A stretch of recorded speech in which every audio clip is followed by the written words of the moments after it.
আসসালামু আলাইকুম সবাইকে। আশা করি সবাই ভালো আছেন। আমিও ভালো আছি আলহামদুলিল্লাহ। আজকে আমি আমার খরগোশের ফুল সেটআপটা দেখাবো। সকাল সকাল ওদের কিউট কিউট মুখগুলো দেখতে কার না ভালো লাগে। এই যে দেখেন কত সুন্দর কিউট বাবুগুলা। আপনারা হয়তো অনেকেই ভাবছেন ওদেরকে ঘরে রাখার পরেও আবার ভিতরে খাঁচায় বন্দি করে রাখছি কেন।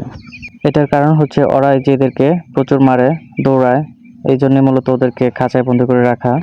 আসলে যে কোনো জিনিস লালন পালন করলে ওদের সুবিধা অসুবিধা এই জিনিসগুলো বোঝা লাগে। আর ধৈর্যের একটা বিষয় আছে।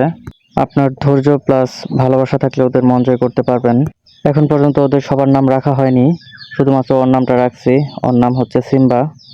বাকিগুলোর কি নাম রাখবো আপনারা একটু চুজ করে দেন। তো যাই হোক, এখন আমি ওদের সবাইকে উন্মুক্ত করে দেব, যাতে করে ওরা ওদের মন খুশি ঘুরতে পারে। এই যে দেখেন ওরা কি সুন্দর করে বেরিয়ে যাচ্ছে। মাশাআল্লাহ, ওরা দেখতে অনেক সুন্দর।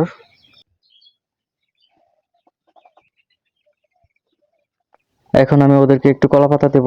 ওরা কলাপাতা খুবই পছন্দ করে।